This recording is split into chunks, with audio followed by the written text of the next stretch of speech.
Hello दोस्तों, मैं हूं आरती और आपके सामने फिर से हाजिर हूं एक नए टॉपिक को लेकर के। तो डेली करंट अफेयर्स की इस सीरीज में आपका स्वागत है, जिसमें हम आपको प्रोवाइड कराते हैं हर आधे एक घंटे में जो भी इंपॉर्टेंट करंट अफेयर्स की न्यूज़ होती है उसको हम यहां पे डिस्कस कर रहे होते हैं। तो इस सीरीज़ में जो आज के हमारे टॉपिक होने वाला है वो हमारा है आधार की वजह से, आधार ना जुड़ पाने की वजह से जो मनरेगा में जो लोगों को फ़ायदा हो रहा था या फिर जो लोग को रोज़गार मिल रहा था वो रोज़गार नहीं मिल पा रहा है। साथ में क्या हो रहा है, रोज़गार ना मिलने के साथ ही बहुत सारे जो श्रमिकों का जो अकाउंट वहाँ से हटाया गया है। तो यहाँ पे हम देखेंगे कि सरकार पहली बात तो उनका पैसा क्यों नहीं दे पा रही है, दूसरा हम देखेंगे कि उनको जो है उस श्रेणी से या रोजगार की जो सूची बनती है उससे हटाया क्यों जा रहा है। ठीक है, आधार लिंकिंग की समस्या के कारण मनरेगा श्रमिकों को भुगतान में देरी। तो पहला तो यहाँ पे भुगतान में देरी हो रही है और बहुत सारे जो है श्रमिकों का जो है आधार से अकाउंट लिंक ना होने के कारण उनको हटाया जा रहा है। इसके पहले हम इस टॉपिक को पढ़ें, आपको बता देती हूँ हमारे संस्कृति आयोग की तरफ से आपको जो है बहुत अच्छे ऑफर्स दिए जा रहे हैं दिवाली के उपलक्ष्य में। तो 26 अक्टूबर से लेकर के 2 नवंबर तक यहाँ पे हम आपको ऑफर दे रहे हैं, जिसमें जो है यूपीएससी का foundation course pre plus mains साथ में सी सेट आपको फ्री में मिल रहा है मात्र 60,000 रुपये में, क्योंकि 50% का आपको ऑफ मिल रहा है। वैसे इसकी एमआरपी जो है 1,20,000 रुपीज़। उसके अलावा जो अगर आप यूपीपीसीएस की तैयारी कर रहे हो तो आपको जो है 70% की छूट के बाद 1 लाख का जो बैच है वो मात्र और मात्र 30,000 रुपये में यहाँ पर मिल जाएगा। इसके अलावा हमारे पास जो है बहुत सारे एग्ज़ाम्स के लिए, स्टेट पीसीएस के लिए बैच अवेलेबल है। यूपी, राजस्थान, बिहार, मध्य प्रदेश, यूपी का आरओ एनसीईआरटी का कोर्स और एनसीईआरटी के टेस्ट है। उसके अलावा यूपीएससी के प्री प्लस मेंस के कोर्स भी है, प्रीलिम्स का कोर्स है। सी सेट का अगर आप अलग से परचेज करना चाहते हो तो वो भी मिल जाएगा। वैकल्पिक विषय जिसमें आपका इतिहास और भूगोल ऑप्शनल, अगर आप इतिहास और भूगोल रखते हो तो आपको यहाँ पे क्लासेस मिल सकती हैं। निबंध लेखन के कार्यक्रम भी हमारे यहाँ पर उपलब्ध हैं। कोई भी जानकारी चाहिए इस नंबर पर कॉल करके आप जो है किसी भी कोर्स के बारे में या ऑफ़र के बारे में जानकारी ले सकते हो। अब आते हैं हम हमारे टॉपिक पर। तो क्या टॉपिक है, चर्चा में क्यों चल रहा है कि पहली बात तो जो मनरेगा के श्रमिक हैं उनको पैसा क्यों नहीं मिल पा रहा। इतनी बड़ी जनसंख्या है, मतलब अगर आप जो है गूगल पे सर्च करेंगे कितने सारे लोग जो है मनरेगा से जुड़े हुए हैं। आपको पता है भारत जो है गांव में बसता है और जो मनरेगा की जो स्कीम है वो गांव में रहने वाले लोगों को एक साल में मतलब 365 दिन में 100 दिन तक की रोजगार की गारंटी देता है। जो रोजगार की रेट होती है, मतलब दिन में कितने रुपए मिलेंगे, ये अलग अलग राज्यों में जो है अलग अलग होती है। तो उसके तहत इसको शुरू किया गया था और उसमें ये हो रहा है कि बहुत सारे लोग जो है ग्रामीण क्षेत्रों में जो है इस योजना का लाभ जो है सही ढंग से नहीं उठा पा रहे हैं, या फिर जो है काम डेली हो रहा है, महीनों से काम कर रहे हैं, लेकिन जो है उनके कार्ड, एक जॉब कार्ड होता है जिसमें है उनका सारा लेखा जोखा होता है कि किस दिन आप गए हो, किस दिन आप नहीं गए हो, उसी के आधार पर जो आपको पेमेंट मिलता है। तो पेमेंट नहीं मिल पा रहा है, इसकी समस्या हो रही है। साथ में जो है बहुत सारे जो श्रमिक हैं उनका अकाउंट जो है डीएक्टिवेट किया जाए, मतलब कि है उनको जो है सूची से हटाया जा रहा है। तो इन सबको यहाँ पर हम बहुत अच्छे से देखेंगे। देखिए क्या लिखा हुआ है। हाल ही में लिबटेक, ये आंध्र प्रदेश की एक संस्था है, एक रिपोर्ट के अनुसार महात्मा गांधी राष्ट्रीय ग्रामीण योजना गारंटी योजना, जिसको आप मनरेगा या बोलते हो, ठीक है, ग्रामीण श्रमिकों के भुगतान खाते में कुल मिलाकर 3.9 मिलियन की कमी आई है। मतलब इतने रुपए अगर कम आए हैं, इसका मतलब है कि सारे लोगों को पेमेंट नहीं मिल रहा है। इसके साथ ही बहुत टाइम से जो है सरकार से ये सवाल उठाया जा रहा है कि हर साल जो है आप मनरेगा का बजट आवंटन जो है वो कम क्यों करते जा रहे हो। कभी जो है 89 लाख या 89,000 लाख करोड़ था, उसके बाद जो है 40,000 या 40 लाख हजार, मतलब क्या हर साल जो है बहुत बड़ी मात्रा में जो है आवंटन में कमी आ रही है, जिसकी वजह से लोगों को सैलरी भी नहीं मिल रही है। 67 मिलियन श्रमिकों को भुगतान में देरी हुई है। ये सारे हमारे जो आज के न्यूज के चर्चा के जो मुख्य बिंदु हैं।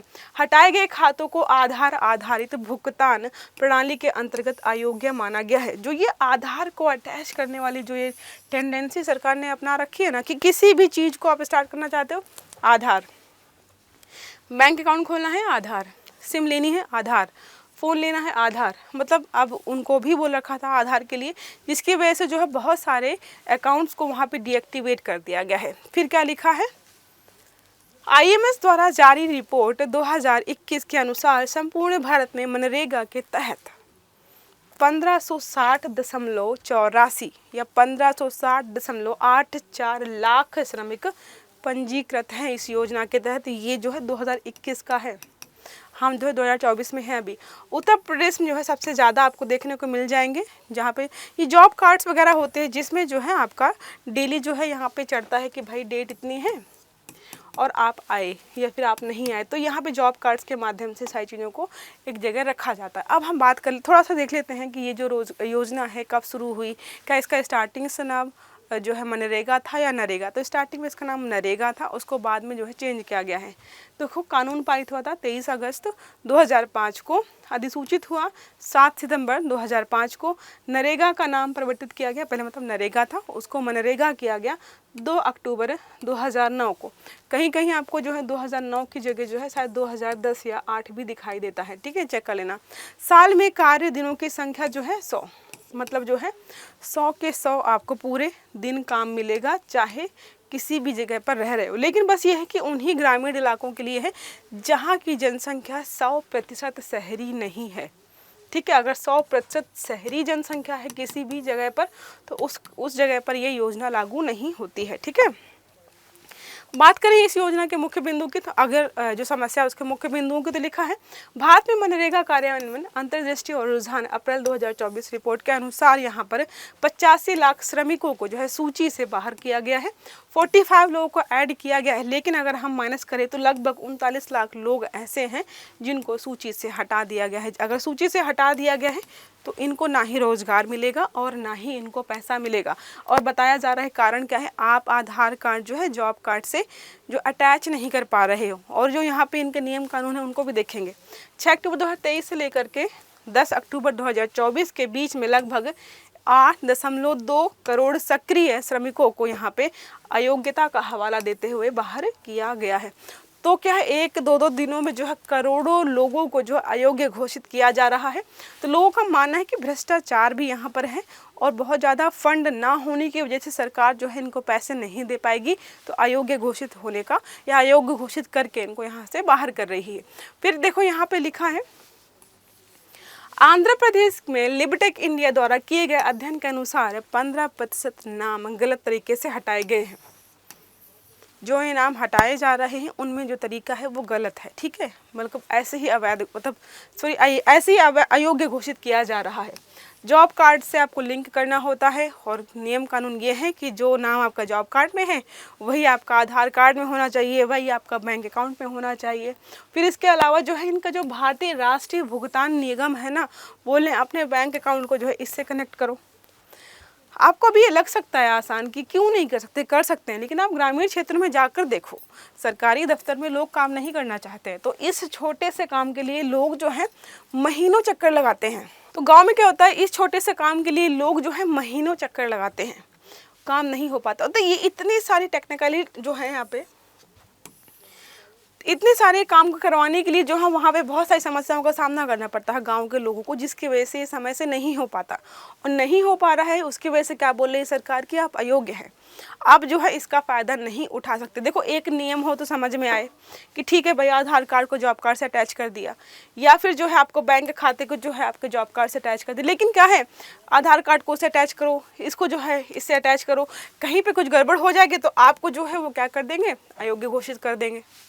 तो इतनी ज़्यादा टेक्निकल चीज़ें यहाँ पे चल रही हैं जिसकी वजह से समस्या बड़ी होती जा रही है।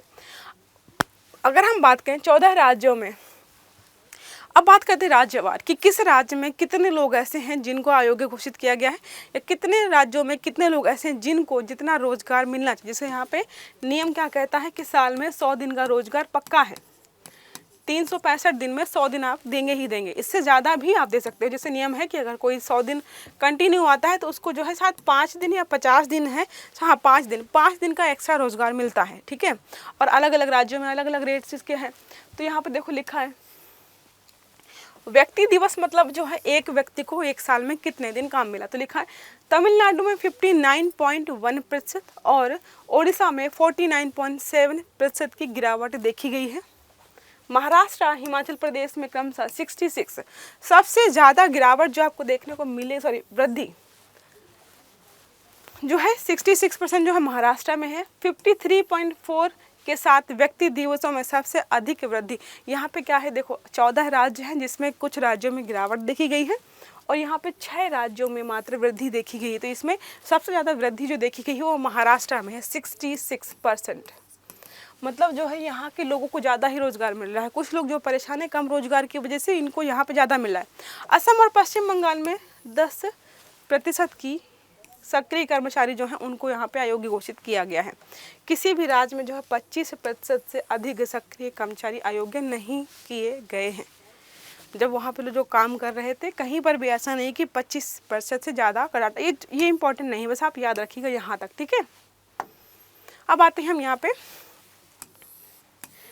जिस योजना की वजह से सारा मामला फैला हुआ है, रायता फैला हुआ है। योजना कहाँ से क्या है, वैसे हमने ऑलरेडी पढ़ लिया है, फिर भी एक बार देख लेते हैं। तो केंद्र प्रायोजित योजना है, मतलब केंद्र प्रायोजित योजना का मतलब होता है ज़्यादा से ज़्यादा जो है पैसा जो है इस योजना में केंद्र सरकार लगाएगी, थोड़ा बहुत जो है राज्य सरकारें भी लगाती हैं।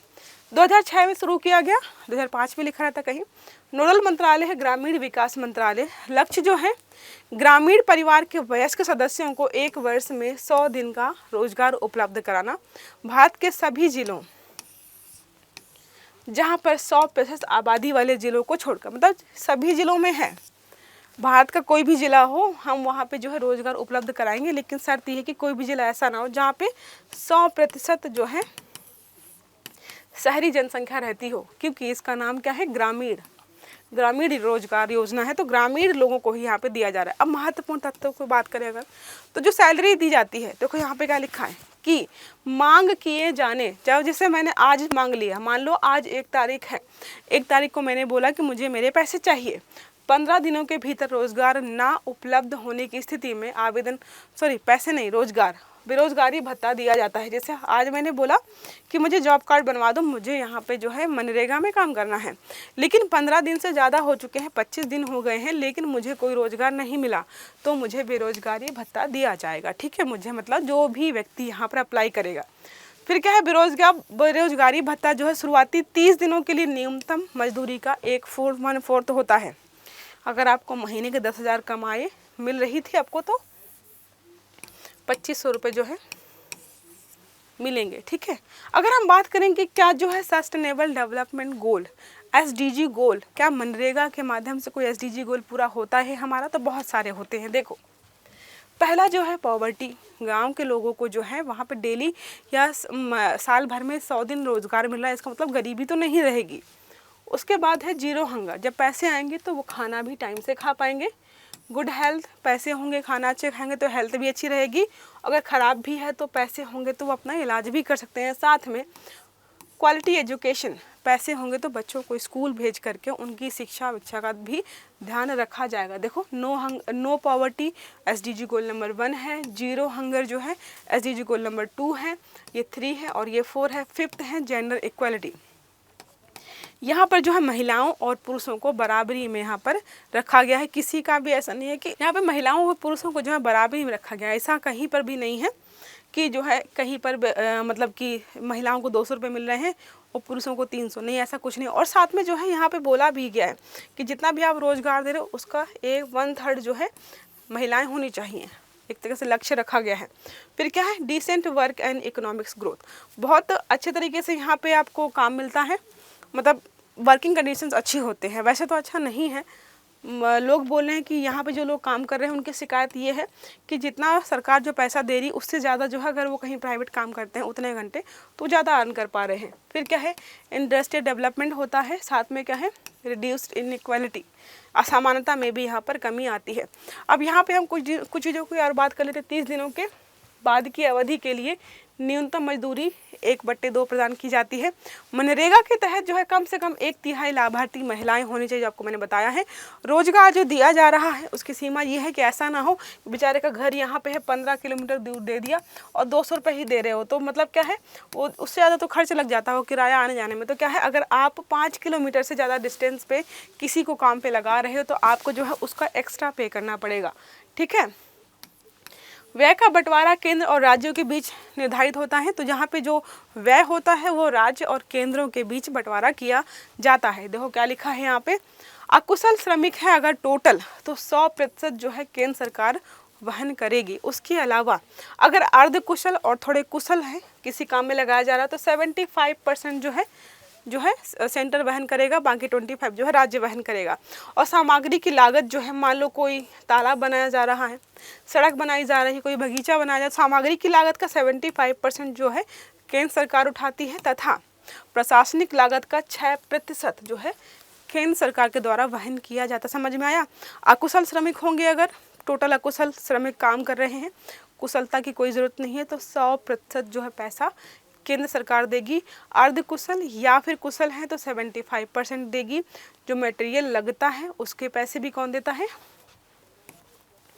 सामग्री की लागत का 75% और साथ में जो है प्रशासनिक लागत का 6% जो है सरकार भरती है। मनरेगा के कार्यों की सामाजिक लेखा परीक्षा भी होती है। तो ये हमारा हो गया मनरेगा के बारे में। हमने बहुत अच्छे समझा कि मनरेगा क्या है, इससे संबंधित समस्याएं क्या हो रही है, लोगों के जो है जॉब कार्ड्स क्यों निरस्त किए जा रहे हैं, समय से पैसा नहीं मिल पा रहा है, सारे पहलुओं को हमने यहाँ पे अच्छे से कवर किया है। आई होप आपको समझ में आया होगा। अगर वीडियो अच्छा लगा है तो लाइक करिएगा, चैनल को सब्सक्राइब करिएगा और आने वाले सारे वीडियोज़ आपको टाइम से मिले इसके लिए बेल आइकन जरूर दबाइएगा। Have a good day. Thank you.